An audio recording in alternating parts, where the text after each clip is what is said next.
Top à la vachette.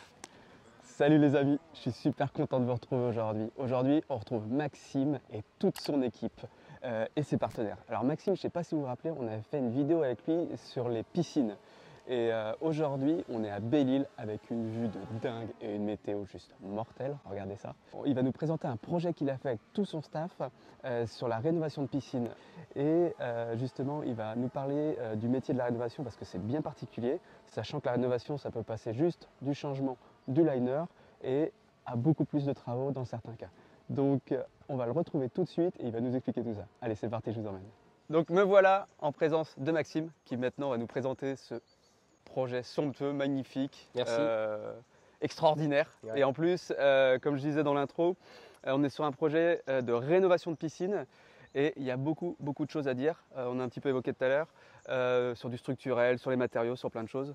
Donc j'arrête de parler et à toi de me dire tout ce que tu peux sur ce projet, ce que tu as fait, les contraintes que tu as eues, tout ce que tu peux nous dire, on t'écoute. Je ne sais pas si on pourra filmer l'accès tout à l'heure, mais la première contrainte, c'était clairement l'accès. L'accès parce qu'on est sur un accès où on peut faire venir aucun camion ici. Ouais. Faut savoir que tout s'est fait à dos d'homme, l'acheminement des matériaux, le coulage du béton. Okay. Donc on était sur un chantier assez atypique en termes de conception. À part une mini-pelle, il n'y a pas grand-chose. Ouais, il n'y a pas grand-chose qui passe et le reste. Il n'y a pas grand-chose qui passe.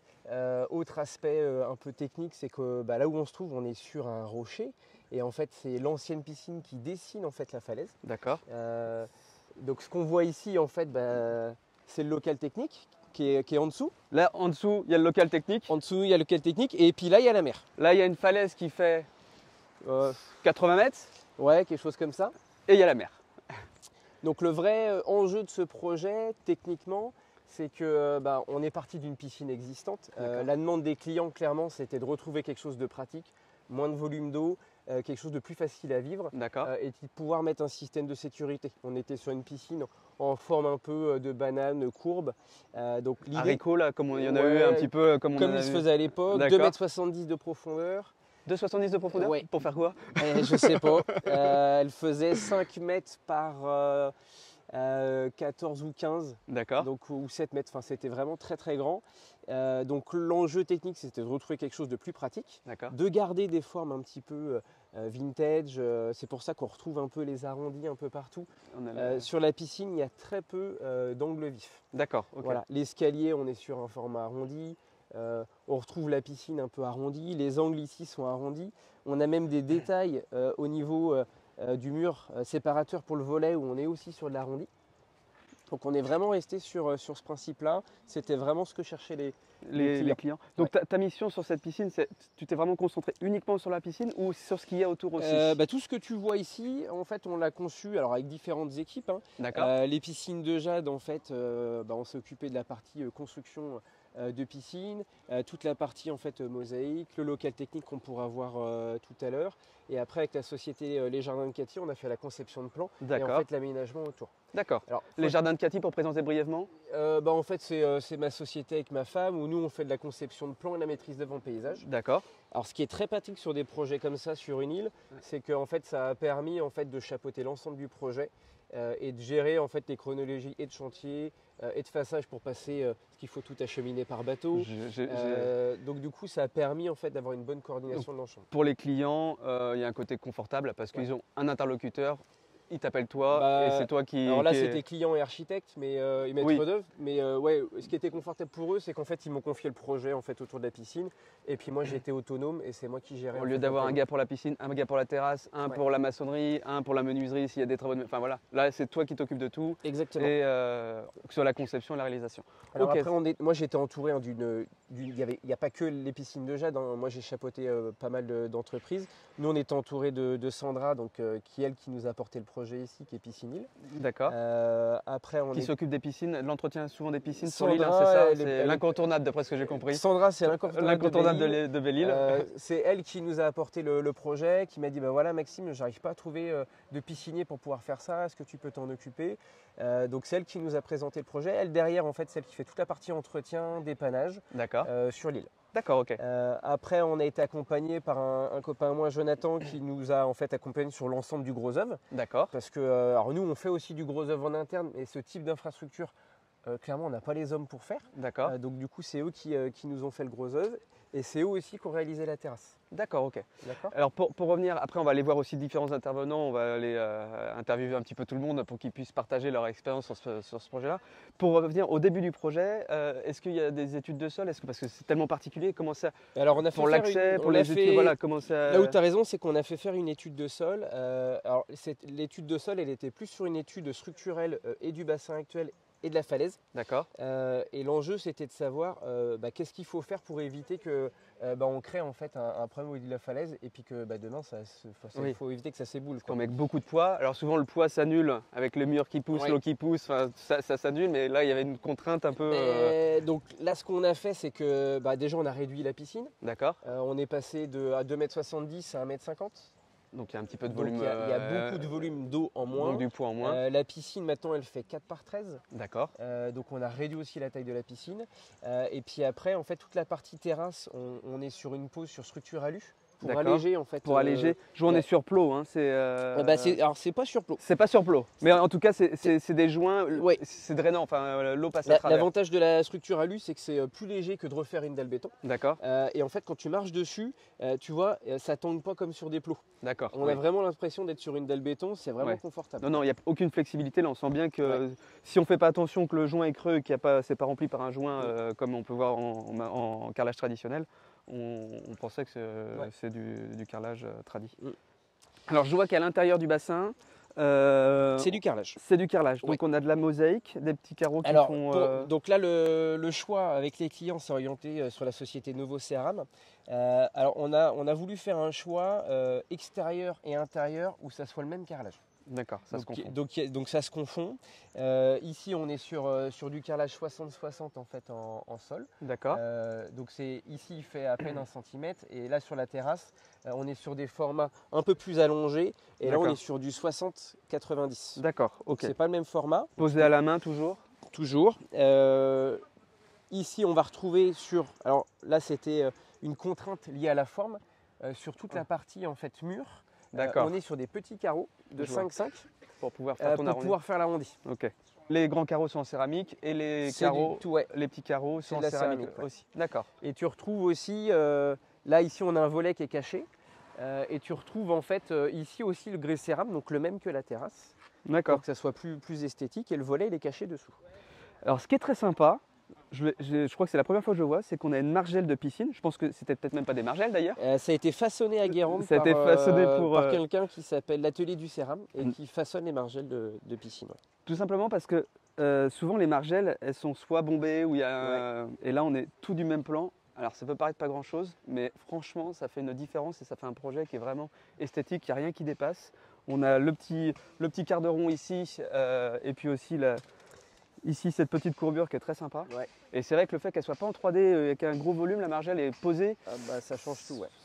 ça fait une belle différence. Et on peut retrouver des fois cet aspect-là avec des terrasses bois Ouais. où il n'y a pas de... C'est vrai que le rendu est vraiment top. Est-ce que, comme on est vraiment au bord du littoral, on a l'océan qui est à 3 mètres, est-ce qu'il y a des contraintes particulières pour le traitement de l'eau, pour la pompe à chaleur Alors pour la pompe à chaleur, on pourra aller voir, il y avait une contrainte parce que si on avait mis une pompe à chaleur en extérieur, clairement avec les embruns, là on aurait pu avoir des soucis. Donc on a fait le choix de mettre une pompe à chaleur indoor à D'accord, l'intérieur. ok. Après au niveau de l'eau, on est sur un traitement hybride, donc UV plus sel. D'accord. L'avantage c'est, alors on est sur du joint époxy, mais si on était sur un traitement trop corrosif, on aurait pu abîmer en fait le joint. Donc là D'accord. on est sur un traitement qui est très doux. Là sur l'usage de l'été, les clients ils ont jamais touché. D'accord. Au réglage, tout s'est fait tout C'est le seul. gros souhait actuel hein, maintenant, je Ouais. pense, c'est que Tout est automatique. le but c'est que la piscine soit du plaisir mais pas une contrainte, Ouais. ou le moins possible. Hein, ok. Et là, je vois qu'on a la margelle ici, c'est pour intégrer Là on intègre le volet. qui est le ici. volet roulant. Ouais. Ok. Donc là, l'ensemble, volet roulant immergé. Donc souvent, il y a deux options.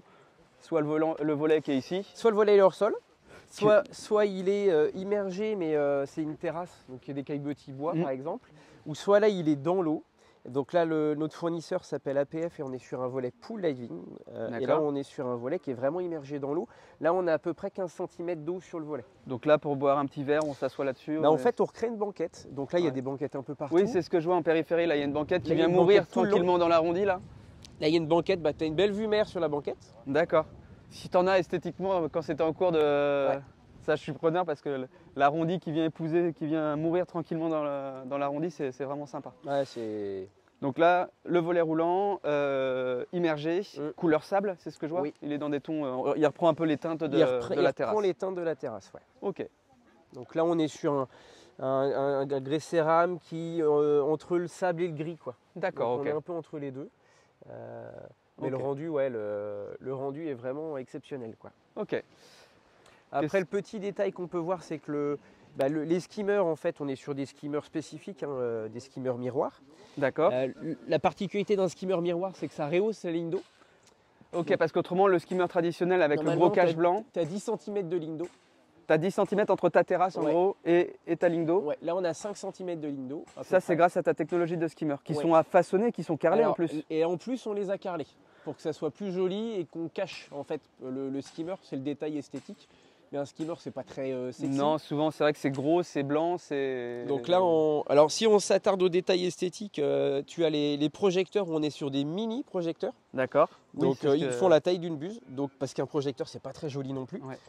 Donc là, clairement, ils sont totalement intégrés, on les voit pas. Et en lumen, c'est aussi puissant qu'un gros projecteur. Que les gros spots qu'on retrouve avec le gros cache blanc aussi. Ouais, Mais c'est vrai que le détail des skimmers, franchement, c'est vraiment top. Et là, on voit ce détail où là, on a les petites trappes pour l'entretien, Ouais. c'est ça, hein. C'est ça, ouais. Donc, qui est vraiment confondu dans la terrasse. Ça fait vraiment, ouais, après, sur un projet comme ça, on s'attarde vraiment aux détails. Et c'est sûr que avoir une trappe PVC avec le grès cérame, c'est pas très joli. Donc quand on peut, on essaye de faire systématiquement. Non, puis on voit que le calpinage de la terrasse a été bien pensé. Celui-ci il est centré. Là, on est vraiment à cheval sur 2 carreaux. On voit que rien n'a été fait au hasard. Si tu regardes bien, le calpinage de la terrasse, il est identique au calpinage de la piscine. Bon, je vais être franc, je n'étais pas allé regarder jusque-là, mais je te crois. Mais ouais. Là, je le vois sur les banquettes en tout cas. Donc c'est vrai que la perspective, là, quand on est ici, on a une perspective qui est top. Qu'est-ce que tu peux nous dire de plus ? On peut parler un peu de réno parce que c'est le sujet de cette piscine. Alors, il faut savoir qu'on est parti d'un existant. Donc, l'avantage d'une réno, alors pour le piscinier, c'est qu'il n'y a pas de déclaration de travaux. On peut intervenir en fait sur l'ouvrage. Pour le piscine et aussi pour le client parce que ça va plus vite. Et puis, on n'a pas de risque de refus. On n'a pas Parce qu'un projet comme ça, s'il aurait fallu déposer une déclaration de travaux, là où c'est placé, le littoral nous aurait interdit la construction. Donc cette projet n'aurait pas pu être en création. Non, là c'était aujourd'hui impossible. À l'époque, la piscine qu'on a rénovée. Si vous avez une piscine, hésitez 2 fois avant de la boucher. C'est ce que tu veux. Là, la piscine, la première, avait été construite il y a plus d'une 60aine d'années. D'accord, ok. Donc à l'époque, on avait le droit, on faisait un petit peu ce qu'on voulait. Oui, c'était plus. Maintenant, avec la loi littorale, les PLU qui ont évolué, donc c'est plus encadré. Ouais. Enfin voilà, c'est. Et donc le sujet de la réno aujourd'hui, c'est un sujet majeur pour les pisciniers parce qu'il y a de plus en plus de rénovations qui vont se faire. Oui. Le parc grossit d'année en année. On estime qu'une piscine se rénove en fonction de la qualité de la piscine entre 12 et 20 ans. D'accord. Alors il y a des petites rénos, soit on change juste l'étanchéité. Le liner ou le carrelage ou la peinture, membrane, suivant ce qui a été mis. Ou soit on fait des très grosses modifications. Okay. Là, on a fait une très grosse modification parce qu'on a changé clairement la forme, la profondeur, les équipements. Mais c'est ce qui est intéressant sur la réno, c'est qu'on a affaire à une clientèle qui est plus souvent avertis parce qu'ils savent vraiment ce qu'ils veulent. Ils ont déjà utilisé leur l'expérience de la piscine. Ils ont leur expérience et puis là, ils vous disent moi, j'avais pas de volet avant. Aujourd'hui, avec les petits enfants, un volet, c'est vraiment bien. Ou alors j'avais un volet avant, mais je me rends compte qu'avec mon environnement, c'est plutôt un abri qu'il me faut. Je veux une banquette là parce que quand je suis assis là avec mon verre de rosé, j'ai une vue magnifique. Ouais. Enfin, plein de. Tant qu'on ne l'a pas vécu, c'est pareil pour une maison. Ouais. C'est compliqué vraiment de savoir toutes nos attentes, parce qu'on découvre des choses à l'utilisation, que ce soit une maison ou une piscine. Donc on est une clientèle qui est plus avertie, qui sait vraiment ce qu'il veut. Donc ça c'est vraiment intéressant. On peut vraiment affiner. Alors souvent la réno ça va être soit juste des équipements, c'est-à-dire l'équipement de sécurité, l'équipement de confort au niveau du chauffage, la filtration, équipement de filtration. Les gens disent moi j'avais quelque chose qui n'était pas trop performant. J'ai envie d'avoir quelque chose qui soit tout automatique. C'était une usine à gaz, j'en avais marre de. Donc du coup on vient en fait rénover un peu tout ça. On avait des clients avant qui avaient des solutions de filtration hors bord et qui trouvent ça soit trop bruyant, soit pas efficace. Donc du coup on vient déporter. Là on n'a pas un bruit, j'avoue, à part le bruit des vagues qu'on ne peut pas maîtriser. Tu vas me dire si je me trompe, dans le métier de la piscine, donc on disait il y a la réno et le neuf. J'ai vraiment l'impression que la rénovation, ça fait peur à beaucoup de piscinistes, sauf à toi. Pourquoi? Ça peut faire peur à beaucoup de pisciniers. C'est vraiment un métier Pisciniste, piscinier, je sais jamais. Bon, les deux se disent. Les deux se disent, bon ça va, j'ai pas fait d'impair alors. C'est vraiment un métier d'expert, la rénovation de piscine. Il y a beaucoup de pisciniers qui sont orientés que sur du neuf. D'accord. Il y a quelques entreprises qui se sont développées que sur la réno. Ouais. Il y en a qui font un peu les deux. Nous, on fait les deux. Aujourd'hui, on doit être à 40% sur de la réno et 60% sur du neuf. Ça fait peur, pourquoi? Parce que quand on dépose une étanchéité, on ne sait pas sur quoi on va tomber. Il y a 56 000 solutions techniques pour faire une piscine. Tu peux avoir du béton blanchi, tu peux avoir du béton blanchi en polystyrène, en plastique, de la tôle ondulée. Enfin, il y a tellement de solutions que des fois, quand on va voir le client, on lui dit c'est qui a fait votre piscine? Des fois, c'est des gens qui ont racheté. C'est le troisième, quatrième propriétaire. Qui te disent moi, j'ai pas l'historique, je sais pas. Donc des fois, ça peut faire peur. Tu sais pas ce que tu vas trouver derrière. Nous, on rénove que des piscines béton. D'accord. Tout ce qui est piscine en tôle ondulée, coque, etc. On rénove pas parce que ça peut pas se rénover. Alors les clients, les clients peuvent t'appeler quand même, sauf que tu vas tout enlever et refaire. Nous, on va casser, on va refaire. Voilà. Mais tu rénoves, sauf que tu enlèves tout, quoi. Oui, voilà, exactement. Et après, alors nous, on a une manière bien à nous, c'est qu'une fois qu'on a déposé, alors je le dis, c'est important, mais une fois qu'on a déposé l'étanchéité, on fait en fait ce qu'on appelle une mise en pression des canalisations, parce que des fois les canalisations elles sont enterrées depuis 20-25 ans, de sorte à s'assurer qu'il n'y ait pas de fuite au niveau des canalisations. Ça, tu vois, au niveau de la pression, ça doit faire 10, peu importe le chiffre, s'il y a moins, c'est qu'il y a un problème. Exactement. C'est qu'il y a des pertes quelque part. Sur nos devis, c'est assez clair, c'est-à-dire qu'à partir du moment où on a fini l'étape de dépose et de mise en pression, du coup le devis peut donner lieu à des plus-values ou non. Une fois qu'on a le résultat de ça. Voilà. Donc après, c'est marqué nous sur nos conditions générales de vente. C'est bien clair pour le client. Le client peut, si le montant des travaux est trop important, dire on arrête tout, on rebouche, ou je fais appel à un autre piscinier. Mais nous, voilà, ça c'est la première. Comme ça, c'est transparent. Nous, c'est la première étape. Donc on fait un devis bien sûr complet, mais la première étape, c'est ça. Et puis ensuite, du coup, on décide, tout se passe bien, il n'y a pas de problème. Ou alors, là, en enlevant l'étanchéité, ça nous est arrivé, on enlève l'étanchéité, il y a une partie du fond qui est partie. D'accord. Donc qu'est-ce qu'il faut faire? Refaire venir une toupie, recouler, voilà. Donc c'est pour ça qu'il y a des pisciniers qui n'osent pas trop y aller. Après, il faut se dire qu'il y a énormément de fournisseurs sur les pièces à sceller. Quand on change une pièce à sceller, du coup, on va changer ce qu'on appelle l'étanchéité, la bride. D'accord, ok. Et donc, du coup, il faut trouver la bride à l'identique d'avant. Donc ça, c'est la pièce qui fait la jonction entre ton mur porteur, enfin ton parpaing ou ton vancher, et l'intérieur de la piscine. Exactement. Ok, donc c'est ce qui va faire l'étanchéité. Pour le skimmer, pour les spots, et des buses éventuellement s'il y a des massages. Exactement. Okay. Et quand tu n'as pas la connaissance, ça peut prendre du temps. Alors nous, on a la chance en interne d'avoir des gars compétents qui font ce métier-là depuis longtemps. Et qui font ce métier-là depuis, Stéphane, ça fait 17 ans qu'il fait ça. Donc lui, c'est un peu notre expert un peu réno. Lui, il arrive, il me dit, ça c'est ça, ça c'est ça. Ouais, voilà, on ne passe pas beaucoup de temps en fait sur cette phase-là. Donc c'est ce qui est très intéressant. Et c'est ce qui nous permet en fait de faire des rénos comme celle-là. On en a d'autres qu'on va faire où pour le coup, en fait, ça ne nous arrête pas. D'accord, ok, très bien. Voilà. Mais je comprends que ça peut faire peur à certains.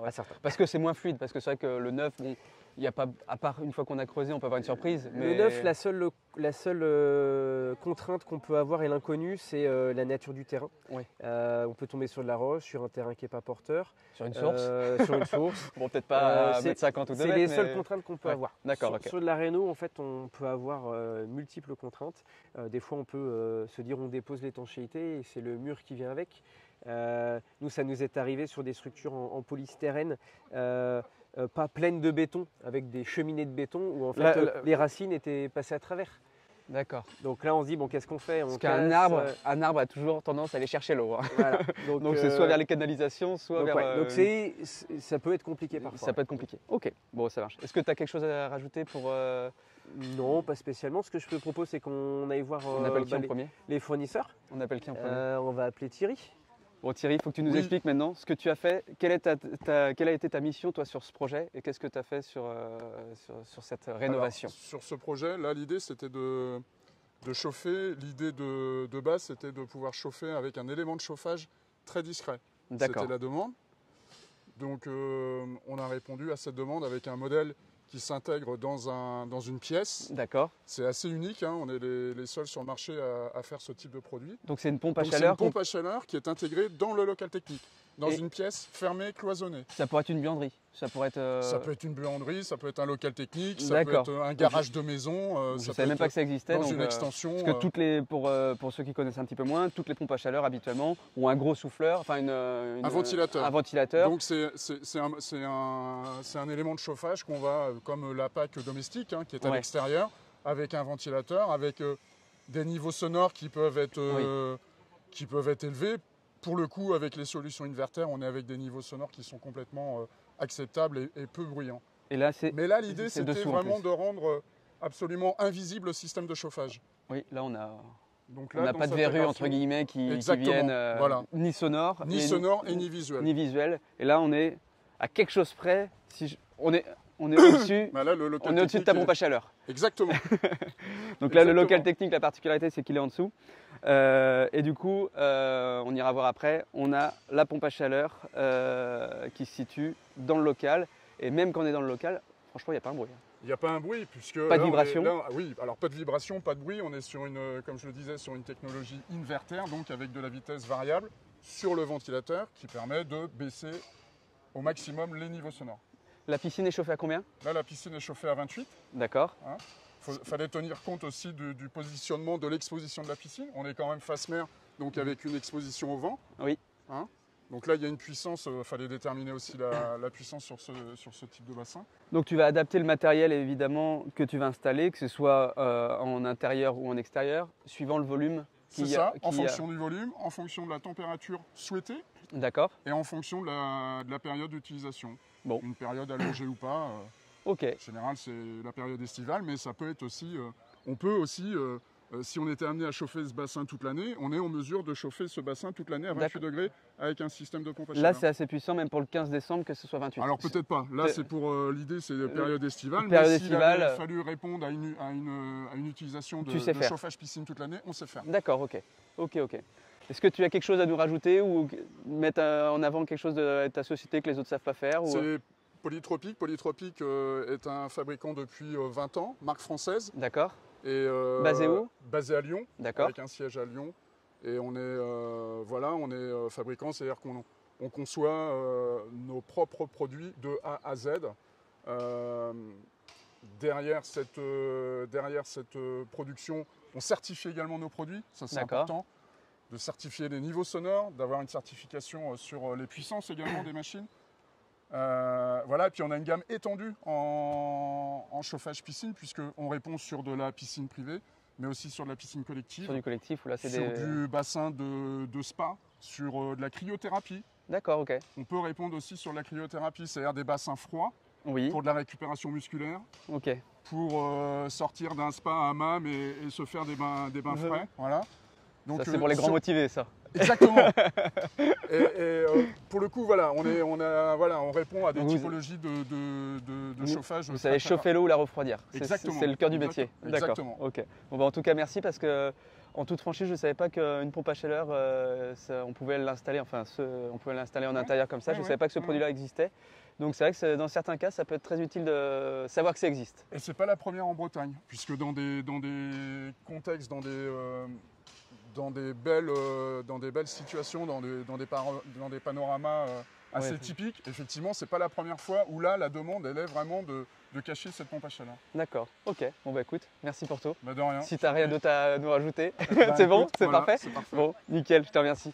Bon, c'est au tour de Sébastien de nous parler de ce qu'il a fait sur cette belle piscine. Qu'est-ce que tu as fait de beau? Dis-nous tout. Alors, physiquement, pas grand-chose, mais en tout cas, on vous a accompagné sur la fourniture, des équipements, notamment des pièces à sceller, la partie locale technique avec le coffret, la filtration. D'accord, donc ton cœur de métier, toi, c'est la filtration de l'eau sur ce projet? C'est pas notre cœur de métier, nous on est un fabricant. Alors c'est le nom de l'entreprise, excuse-moi. CF Group, pardon. CF Group, ok. Maintenant je te laisse parler, j'arrête de te couper. Vas-y.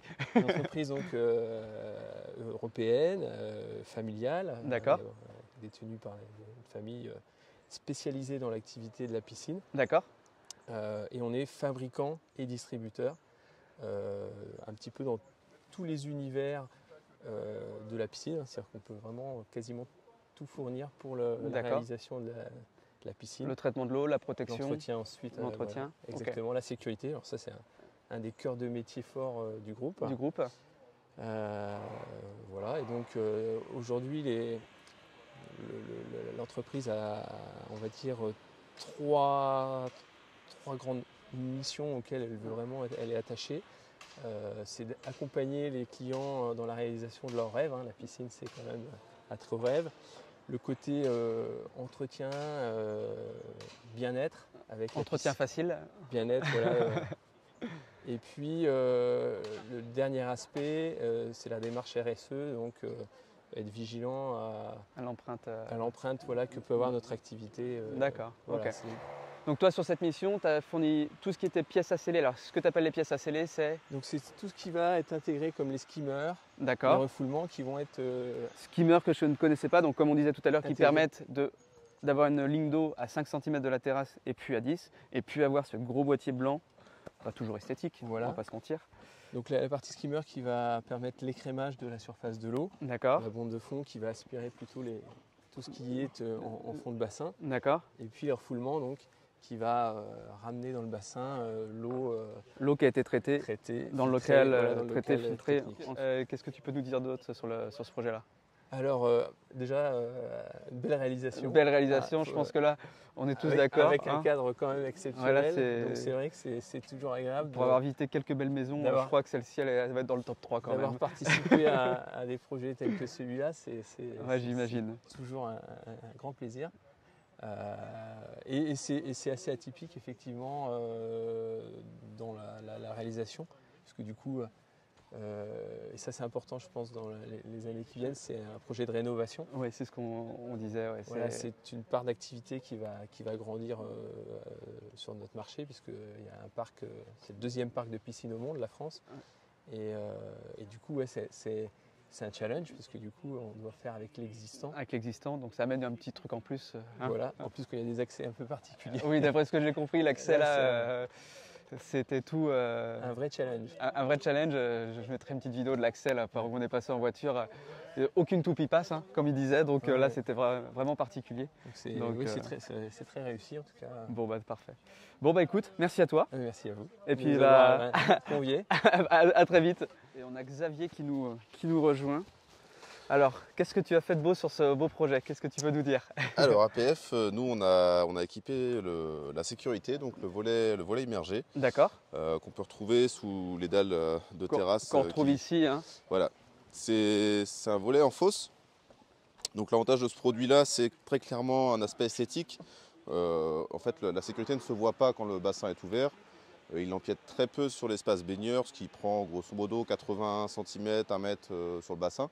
Alors excuse-moi, je te coupe. Donc il y a eu une fosse de clé. Donc ça, c'est un mur porteur, si je comprends bien. Alors c'est pas un mur porteur, c'est un mur maçonné. Un mur maçonné sur lequel le baigneur pourra prendre appui et ça gênera pas. D'accord. Donc mur maçonné. Dedans, une fosse. Exactement. Dans lequel il y a le volet immergé. Exactement. Motorisé. Motorisé. Le contact est ici. En clé déportée, ouais. En clé déportée. Donc pour manœuvrer le volet, c'est ici. Il faut qu'on ait, je crois, un visuel entre la manœuvre et la piscine. Je te laisse expliquer, il y a une histoire de sécurité. Sur les normes de sécurité, effectivement, tu n'as pas le choix que d'avoir une visu sur le bassin quand tu dois manœuvrer la sécurité. Donc que ce soit sur l'ouverture-fermeture, que ce soit via des clés déportées, des relais Bluetooth, tout ce qu'on peut avoir aujourd'hui en termes de domotique. Dans le principe, le bon usage d'installation, c'est de le faire à visu de bassin. Au moins la fermeture. Exactement. La fermeture est le plus au cas où. Voilà. Donc là, le bassin est sécurisé, normé. On a l'attache du volet en face, même sur des positions arrondies comme ça. D'accord. Ok, donc là, une fois que le volet est manœuvré, on peut le condamner là-bas, il est fermé. Exactement. Et là, on est en sécurité. On peut tomber dessus. On ne passera pas à travers. J'avais fait d'ailleurs dans une vidéo, j'avais couru sur un volet roulant comme ça, on peut marcher dessus, il n'y a pas de souci. Donc c'est vraiment fait à la fois pour conserver la chaleur de l'eau, en partie. Dans l'idée, ouais, éviter l'évaporation un petit peu, s'il est bien dimensionné, qui colle au maximum aux parois. D'accord. Et effectivement, l'usage premier, ça reste surtout pour la norme sur la sécurité. Si on n'avait pas eu ce système de sécurité, on aurait été obligé d'installer soit des barrières ou autre chose encore. Voilà, dans les normes, aujourd'hui, il y a plein de situations. Il y a des choses qui répondent juste à la norme, donc comme des alarmes, mais qui ne sont pas réellement sécuritaires. Oui, demain, on se noie, l'alarme fonctionne, mais malgré tout, la personne se noie. D'accord. Mais en sécuritaire, après, il y a des choses comme des volets hors sol, des couvertures à barre. on a différents systèmes, mais qui sont malheureusement pas aussi esthétiques. Donc aujourd'hui, avec un lieu aussi joli. C'est là où je voulais y venir, notamment même des barrières. On peut clôturer toute la piscine avec un portillon, avec une manœuvre bien spécifique. Exactement. Mais là, on aurait juste tout gâché. Voilà, c'est ça. Exactement. Donc là, c'est vrai que la solution, enfin vous avez compris sur ce projet-là, c'était vraiment l'esthétique qui a été très très important, que ce soit sur les finitions des matériaux, mais notamment sur tous les détails, comme on disait, la ligne d'eau qui est à 5 cm de la terrasse, le volet qui est immergé, la mosaïque, enfin voilà. Donc on voit qu'il y a eu un vrai soin apporté à tous les détails de finition. Qu'est-ce que tu peux nous dire d'autre? Sur mon volet, pas grand-chose, hein, on a bien fait le tour. Aujourd'hui, APF, on ne fait pas que ça, donc c'est vrai que demain, on travaille aussi sur les étanchéités. La sécurité, c'est une part de notre travail. Et on fait tout ce qui est sur mesure sur la piscine. Donc par exemple, en été, on peut présenter aussi des bâches à bulles qui servent justement à garder la chaleur, voire à chauffer le bassin pour des économies d'énergie. C'est dans l'air du temps, c'est écologique. Tout un tas de choses comme ça qui sont toujours à dimension du sur-mesure sur le bassin. D'accord. Donc le cœur du métier de l'entreprise, c'est vraiment la piscine. L'équipement piscine, dans sa globalité, mais vraiment axé sur le sur-mesure et sur ces choses-là. Donc le marché de la rénovation, pareil, vous êtes très partie prenante dans le marché de la rénovation. Exactement. Que ce soit sur les étanchéités, la sécurité, tout ce qui peut y avoir besoin pour garder le plus longtemps possible nos bassins. Bon bah écoute, c'est parfait. Merci à toi. Je t'en prie, bonne journée. À tout à l'heure. Bon, je suis maintenant avec Geoffrey qui va nous expliquer ce qu'il a fait sur ce projet. J'ai pas tout compris au mot. Électrolyseur, c'est ça? Voilà. Bon, je te laisse nous le présenter pour qu'on puisse bien comprendre et pourquoi, quel intérêt de mettre ce dispositif-là sur cette piscine-là au vu de l'expo et aussi parce qu'on est en rénovation. Je te laisse nous expliquer tout ça. On est sur l'appareil qui participe au traitement de l'eau. D'accord. On vient transformer par une réaction électrochimique le sel qu'on a dans l'eau. Donc l'appareil il fait ça. D'accord. Et on a en plus un réacteur UV. D'accord. Le réacteur UV va faire première désinfection de l'eau et l'électrolyse, la cellule d'électrolyse vient amener le côté rémanent à ce traitement de l'eau, à cette désinfection. D'accord. Donc ça permet d'avoir une teneur en sel beaucoup plus faible qu'un électrolyseur standard. D'accord. Il me disait Maxime, on est à 0,4 g. D'accord. Donc qu'est-ce que ça apporte? C'est surtout un confort de baignade. Pas de sensation de. On a moins sensation d'avoir de l'eau salée dans l'eau. On a l'impression que l'eau est neutre. Enfin, voilà, c'est pas un gros mot, je dis justement, mais c'est douce, quoi. L'objectif, c'est qu'on n'a pas l'impression ni qu'elle est salée, ni qu'elle est. Enfin voilà. Il y a un traitement en fait. Le traitement, il est presque transparent. Faut qu'on l'oublie sur de l'UV. Ce qu'il n'y avait pas il y a quelques années encore. Et en fait, d'un point de vue respect de l'environnement, par rapport à une eau qui est, il n'y a pas moins polluée, mais moins salée, eh ben, on avance là-dessus, quoi. D'accord. Donc on a l'eau passe dans le système. Donc l'UV, la réaction avec l'UV, ça va permettre d'enlever quoi? Les micro-algues. Voilà, permet de faire une première désinfection. D'accord. Et l'électrolyse vient finir et donner le côté rémanent. Quand je dis côté rémanent, ça veut dire que l'eau devient stérilisée. D'accord. Bon, pour éviter justement la propagation de micro-algues ou de choses. C'est ça qu'on parle du côté rémanent. C'est-à-dire que ça va avoir ça joue sur toute l'eau de la piscine, toute la piscine, quoi. Donc c'est un système de filtration qui est tout le temps en route, ça tourne. On ne parle pas de système de filtration, on parle de système de traitement de l'eau. D'accord, ok. Donc ça n'a rien à voir avec le filtre. D'accord. C'est vraiment un traitement. On remplace, cette technologie-là remplace. Il y a un traitement standard au galet, au chlore. D'accord, ok. Voilà. Donc en fait, on transforme l'eau, le sel qui est dans l'eau en chlore gazeux. D'accord, ok. Et du coup, c'est un système qui tourne sans cesse dans la piscine? Ou c'est à la demande? Comment ça se passe? Alors, tout ça se paramètre. D'accord. On a une sonde redox qui vient piloter la production. Donc oui, ça se pilote et en fait, c'est asservi à la filtration. D'accord. Ça veut dire que si la filtration, on coupe la filtration, on coupe l'appareil. D'accord, ok. Voilà, donc c'est dans la continuité de la filtration alors? C'est ça. D'accord, ok. Ça participe. Enfin, c'est un montage qui est dans l'hydraulique de la piscine, quoi. D'accord. Alors moi demain, si je fais le choix de ce système-là de filtration pour ma piscine, concrètement, combien de fois je dois intervenir, combien de fois je dois descendre dans mon local technique pour intervenir, ou est-ce que j'ai pas du tout besoin d'intervenir parce que tout est programmé et j'ai pas grand-chose à faire? À l'ouverture de la piscine, on va avoir une première visite à faire pour le calibrage des sondes déjà. D'accord. Donc ça c'est plus un professionnel qui vient le faire, j'imagine? C'est le piscinier. Oui, c'est le piscinier qui vient le faire. Donc voilà. c'est pas moi en tant que particulier qui vais commencer à regarder ça. Non, c'est le piscinier qui doit faire parce qu'il y a des choses à faire comme changement du centoprène, la D'accord. partie pH, donc la partie d'injection aussi de l'acide. D'accord, ok. Le changement du centoprène, le calibrage des sondes, et puis voilà, remettre les points de consigne souhaités. au niveau de l'appareil, parce qu'effectivement quand on produit du chlore, on fait augmenter l'acidité de l'eau, le pH de l'eau, et donc on doit en parallèle injecter du pH- pour équilibrer, qui doit être entre 7 et 7,6. D'accord. 7,4, voilà, c'est la base. Donc de ce que je comprends bien, aujourd'hui, alors je le couple à la filtration parce que pour des particuliers comme nous, on met ça dans la filtration. Le système filtration plus le système que tu évoques, ça reste quand même le système le plus adapté, le mieux aujourd'hui. Bon, en fait, c'est une solution, surtout j'ai envie de dire quand on a le redox, qu'on va permettre d'automatiser le traitement. Ce que tout le monde cherche. On a voilà, grand monde a envie avec ses petites languettes à tout gérer. On a surtout un appareil aussi qui a de la connectivité en plus. Ça veut dire qu'on a à la fois il a une puce Bluetooth, donc on peut se connecter en Bluetooth à l'appareil, et on peut aller encore plus loin dans la connectivité. On peut intervenir à distance. À distance, quand on a le kit, on va dire Wi-Fi. D'accord. Avec qui. Ou ce qui est pratique, parce que là, notamment, là, on est sur une résidence secondaire, donc c'est vrai que ça peut être pratique des fois de savoir à distance où voilà, on est notre piscine, même si bon. On a des applications qui sont gratuites, qui permettent d'avoir accès au, on va dire, retour de données des paramètres de la piscine, et de pouvoir avoir une info quand il y a des alarmes, que ce soit le pH ou pour le chlore ou etc. Et pouvoir après faire des injections, mettre le mode boost, etc. Piloter un peu à distance la piscine. Ça peut avoir une utilité. Je sais que j'arrive dans ma résidence dans 3 jours. Bon, je vérifie si la piscine, on rebooste un petit peu. On met le mode boost quand et on puis sait qu'on va comme ça, quand on arrive, on a juste le volet à ouvrir. Qui va augmenter le week-end à la fin de la semaine. Voilà quoi. Ok. C'est tout à fait ça. Alors si tu peux juste nous présenter l'entreprise. Ouais. Savoir. Technologie, c'est 30 ans d'expérience dans l'électrolyse, dans le traitement de l'eau automatisé par électrolyse du sel. D'accord. C'est une société qui a très bien évolué et on est maintenant presque plus d'une centaine de collaborateurs. D'accord. Elle est située à Montpellier. D'accord. Que ce soit le siège social et l'usine. D'accord. Donc on fabrique en France, on assemble en France. Très bien. Et on travaille avec des sociétés locaux aussi pour la fabrication des composants, notamment le plastique. D'accord. Ceci se trouve juste à côté. Et pour la partie connectivité, pareil, c'est une société qui s'appelle Solem, qui se trouve à 10 km de donc tout en local, et puis après vous distribuez sur la France. De Montpellier, d'accord. On distribue à France et à l'export. D'accord. Voilà, on a une vraie expertise, une vraie connaissance de l'électrolyse de l'eau, enfin du sel. D'accord. Et voilà.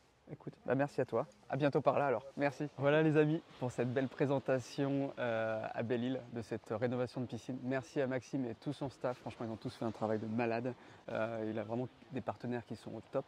Donc c'était vraiment cool. Je vous dis à bientôt tout le monde. Allez, à plus tard. Salut.